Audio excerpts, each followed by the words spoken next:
Un vaste monde nous entoure, intrigant, complexe et incertain.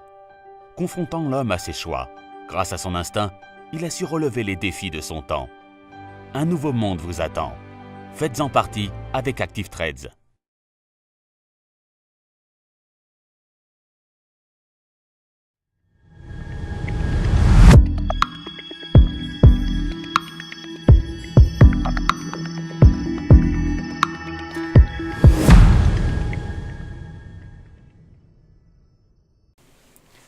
Bonjour à tous et bienvenue sur boursicoté.com pour cette nouvelle analyse technique Forex et matières premières. Avec donc cette paire de devises euro-dollar qui casse finalement la zone de point bas ici que nous avions identifiée à 1.2250.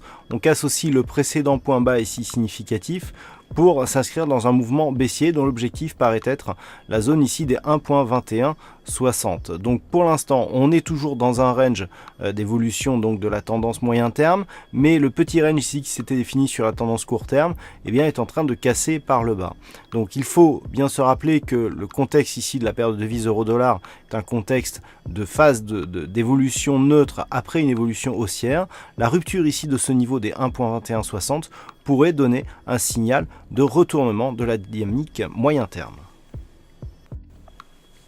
Et puis sur l'or, nous avons là aussi une dynamique de retour sur une zone de support, la zone des 1324 $ l'once. Après des tests ici sur les zones supérieures, finalement l'or se replie ici sur cette zone de support qui avait déjà été testée à de nombreuses reprises. Donc pour l'instant, il s'agit d'une confirmation de cette phase de neutralisation court terme. Toutefois, en cas de rupture ici baissière de cette zone des 1324, on pourrait atteindre de nouvelles zones qui testeraient la dynamique neutre sur la tendance moyen terme. Cette zone se situe légèrement au-dessus des 1300 $ l'once. Donc nous avons eu de nombreux tests ici de cette zone de résistance oblique. On a même eu un test ici de la zone horizontale qui définit la tendance moyen terme depuis l'inscription de ce point haut significatif que nous avions eu en ce début d'année.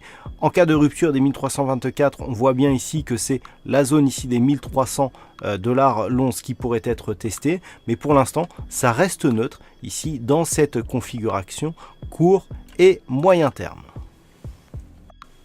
Et puis enfin sur le WTI, suite à la rupture ici de cette zone de résistance que j'ai repositionnée à 66 $ le baril, les cours sont bien revenus chercher ici cette zone comme support et puis ont testé l'objectif qui était à 69,50 $ le baril.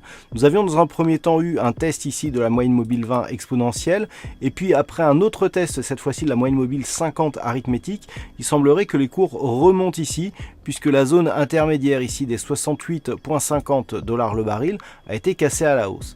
Dans cette configuration, nous pourrions avoir ici un retour sur la zone des 69,50 et en cas de poursuite ici de ce mouvement au-delà de cette zone de résistance, nous avons un autre objectif à 71,60 $ le baril qui validerait une extension de Fibonacci sur la précédente phase de consolidation. Voilà donc ce que l'on peut dire sur cette analyse technique Forex et matières premières. Passez une bonne soirée, de bons trades, on se retrouve dès demain pour d'autres analyses techniques, toujours sur le site boursicoté.com.